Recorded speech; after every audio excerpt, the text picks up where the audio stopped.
Bonjour et bienvenue sur le Trophée Andros, l'e-Trophée Andros à Isola 2000 dans les Alpes-Maritimes. Nous allons parler de transition énergétique, nous allons parler de véhicules évidemment électriques avec nos invités. Alors, Denis Carreau, vous êtes directeur des rédactions de Nice Matin. Bonjour. Bonjour.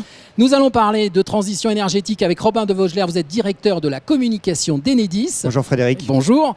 Et nous terminerons ce plateau avec une invitée internationale, Vicky Piria. Vous êtes pilote italienne. Bonjour. Bonjour. Alors, je commence avec vous, Denis. Vous avez participé 2 années de suite à l'e-Rallye de Monaco. Simplement comme ça, qu'est-ce que vous pensez de l'automobile au volant d'un véhicule électrique ? Alors, faire un rallye au volant d'une voiture électrique, c'est faire un rallye avant tout, avec tout ce qui va avec le plaisir de conduite aussi. Et contrairement à ce que certains pourraient dire ou imaginer, on a du plaisir de conduite au volant d'une voiture électrique. Je pense que les concurrents du e-Trophée Andros ne me démentiront pas. Et la participation au e-Rallye Monte-Carlo, c'est une vraie épreuve organisée par l'Automobile Club de Monaco. Absolument. Qui organise le Rallye de Monte-Carlo, oui. WRC et le Grand Prix de Formule 1 avec les mêmes règles. Alors simplement, c'est pas de la vitesse, c'est de la régularité. Voilà. Et cette participation en tant qu'amateur complet, c'est-à-dire sans préparation, ça permet de voir aussi le potentiel de véhicules électriques dans des compétitions. Et on voit que c'est une tendance de fond. Le e-Trophée Andros en est la preuve. Le championnat du monde de formule électrique aussi depuis 5 ans, qui est le pendant de la Formule 1, avec des épreuves extrêmement disputées. Et dans tous les cas, que ce soit le e-Rallye Monte-Carlo ou la formule électrique, les grands constructeurs sont engagés dans ces compétitions. Le e-Rallye Monte-Carlo, la marque DS a engagé 3 voitures et c'est une discipline qui compte dans un championnat du monde de la Fédération internationale automobile. Donc c'est de la vraie compétition automobile. Alors vous avez piloté évidemment, vous le disiez, en régularité lors de ce rallye, de ces e-rallyes de Monaco. Allez, très rapidement, le meilleur souvenir et le moins bon souvenir. Alors le meilleur souvenir, c'est l'arrivée. Ouais. Parce que quand vous arrivez après 4 jours d'une épreuve compliquée, où vous avez failli abandonner, notamment en raison de caprices de la machine et de problèmes de charge, quand vous voyez l'arrivée au casino de Monte-Carlo, vous ne vous prenez pas pour Sébastien Loeb ou Sébastien Ogier ou Lewis Hamilton, mais pas loin, il y a quelque chose. Et c'est un vrai souvenir, un vrai bon souvenir. Alors, est-ce que vous aimeriez piloter sur la glace, Denis ? Bien sûr. Piloter sur la glace, Arnaud de Samer en parlait lors d'un plateau précédent, c'est visiblement une expérience très différente. On oublie toutes les règles de conduite. Vous êtes dans un mur de neige. J'ai pas eu l'occasion de le faire, mais effectivement, si l'occasion se présente, je sauterai dessus. Robin, je me tourne vers vous. L'appel est lancé. Oui, pas de problème. On prend le rendez-vous. On prend rendez-vous. Alors, un peu plus sérieusement, Denis, la plupart du temps, ce sont les médias qui parlent de transition énergétique. Mais là, Nice Matin s'engage. Alors, comment le groupe Nice Matin prend le virage de la transition énergétique ? Quelle décision vous avez prise ? Alors, on le prend de 2 manières. Il y a une manière classique, vous l'avez dit, c'est l'éditorial, c'est à travers nos colonnes. Et on a lancé notamment, il y a 6 mois, un mensuel qui s'appelle Réversible, autour de tous les petits gestes du quotidien pour le développement durable. Et c'est un mensuel qui marche d'ores et déjà très bien. Donc ça, c'est l'approche journalistique, classique, mais qu'on développe de plus en plus. Et à côté de ça, le groupe Nice Matin a décidé de s'engager à travers un partenariat avec Enedis et Nissan.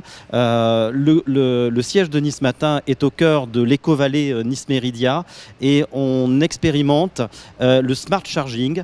Nice Matin a investi dans des véhicules électriques avec ce système de smart charging qui permet à la fois d'optimiser la charge de nos véhicules, mais aussi de permettre d'utiliser la capacité des batteries chargées pour les besoins énergétiques de l'entreprise ou pour les besoins des pics de demande énergétique. D'accord. Denis, merci beaucoup de toutes ces précisions. Merci. Il est fort probable que l'année prochaine, on vous retrouve sur le circuit au volant d'un Très véhicule volontiers. électrique. Je me tourne vers vous justement, Robin de Vogelaere, vous êtes directeur de la communication d'Enedis. Cela fait maintenant 10 ans que vous êtes partenaire de ce titre, qui est devenu l'e-Trophée Andros. Alors, dans cette compétition, il y a quand même à chaque fois beaucoup de tests qui sont faits, qui sont utiles pour la transition énergétique et pour l'écologie. Oui, c'est à la fois un laboratoire du véhicule électrique et de l'innovation, parce que nous sommes dans des conditions qui sont extrêmes. Là, la course, évidemment, elle est sur la glace, mais on est aussi à plus de 2000 mètres d'altitude. Donc ça montre aussi la performance de ces véhicules. Donc c'est aussi ça que nous souhaitons montrer. On est très fiers d'être partenaire de cette course de légende, où il n'y a que des pilotes de renom. On a eu Nicolas, on a Vicky, Absolument. on n'a que des spécialistes et des pilotes internationaux. C'est aussi pour ça que ce rendez-vous de la mobilité électrique, c'est-à-dire nous souhaitons aussi qu'on puisse débattre du véhicule électrique dans cet événement. Et je remercie tous les partenaires, constructeurs, pilotes qui viennent débattre avec nous de cette révolution qu'est le véhicule électrique. Alors tout à l'heure, on avait d'autres partenaires qui nous disent qu'ils passent à l'électrique. Denis nous rappelle que Nice Matin aussi, ses véhicules passent à l'électrique. Là, on a une question quand même, les anti-électriques peuvent se dire oui, mais est-ce que tout ça, est-ce que la charge est faite pour? Est-ce qu'on va pouvoir se brancher un petit peu partout facilement de façon à faire des kilomètres tout simplement? Alors si on dit qu'il y a des anti, il y a aussi beaucoup de pour, donc ça veut dire qu'il y a du débat, donc c'est très bien. C'est aussi le principe de ces rendez-vous sur la mobilité électrique.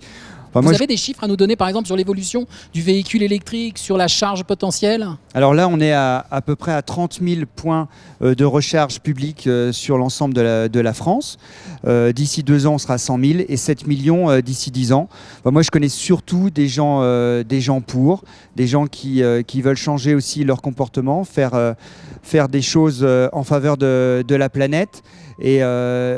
Et les pilotes sont les meilleurs promoteurs du véhicule électrique et ils nous le disent. En termes de pilotage, ils ont exactement les mêmes sensations. Et aussi, on a une performance qui est beaucoup plus forte. Là, on parle de véhicules qui sont à plus de 300 chevaux.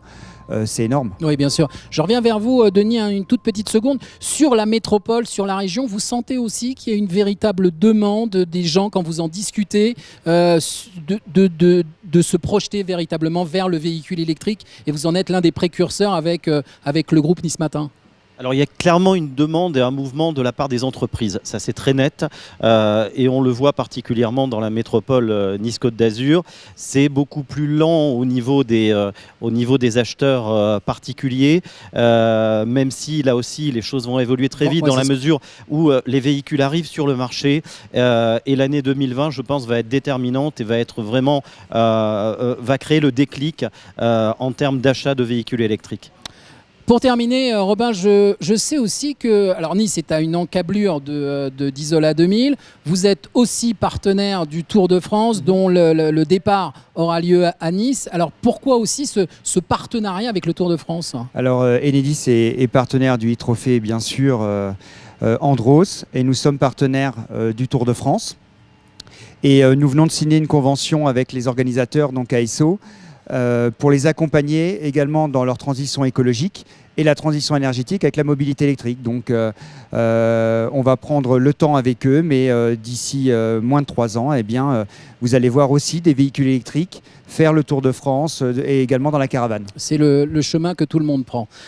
Pour terminer cette émission, je me retourne vers une pilote automobile, Vicky Piraya. Bonjour. Bonjour, bonjour. Alors, juste, je vais faire simple, mais c'est important de le rappeler à tout le monde et Corinne va nous traduire tout cela. Alors, vous êtes italienne, vous partagez votre vie entre l'Italie et l'Angleterre. Vicky est pilote de course, évidemment. Alors, écoutez bien, karting, pilote Renault 2.0 Italia, Formula Bart, GP3, MRF Challenge, Euro FB Open, Pro Mazda, Porsche Carrera Cup Italia et W Series, rien que ça. Et là, on la retrouve pour le plus grand plaisir sur le trophée Andros. Vous êtes très présente et vous êtes présente pour la première fois sur l'e-Trophée Andros. Vous participez donc au rayonnement international de la compétition. Vicky, essere presenti per la prima volta al e-Trophée Andros partecipi all'influenza internazionale della competizione. Sì, è un'esperienza bellissima. è tutto completamente nuovo, è la prima gara elettrica, è la prima gara sul ghiaccio e francamente è una cosa bellissima anche perché poi è off season, quindi ti permette di comunque avere tempo in macchina ed è anche molto buono come preparazione insomma, per la guida proprio, anche con le monoposto. Elle apprécie beaucoup cette première, d'autant que pour elle c'est la saison off, donc elle peut mieux apprécier les conditions de conduite et effectivement c'est une première et sur l'électrique et sur la glace. Alors justement, c'est la première fois que vous pilotez un véhicule électrique. Quelles sont vos impressions par rapport au thermique? Come lei ha detto è la prima volta che guidi un'auto elettrica, quali sono le sue impressioni tra il termico? Allora, francamente, quando la prima volta che esci dal box dici oddio cosa sta succedendo, La première fois qu'on sort du box, on se dit mon Dieu, qu'est-ce qui va m'arriver?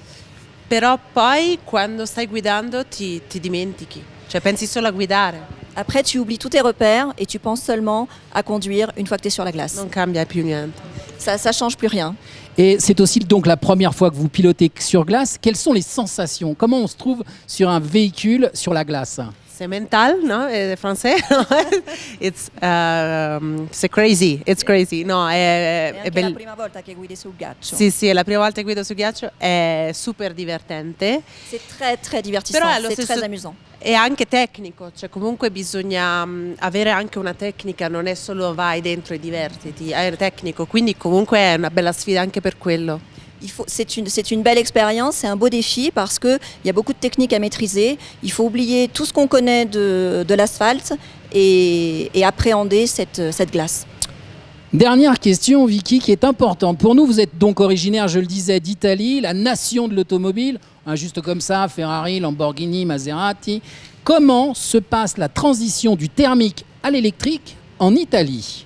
Siamo meno bravi di voi. On est vraiment très en retard par rapport à vous, la France. Et, Ah, et forse vous- meglio. But, comunque ci stanno lavorando su alcune città come Milano, l'elettrico è molto presente. Mais dans une grande ville comme Milan, effectivement, l'électrique est très présent et en Italie, on travaille à cette transition. E prendo un esempio da nazioni come appunto la Francia e l'Inghilterra per crescere nell'elettrico. Et l'Italie prend exemple sur la France et sur l'Angleterre pour faire progresser l'électrique.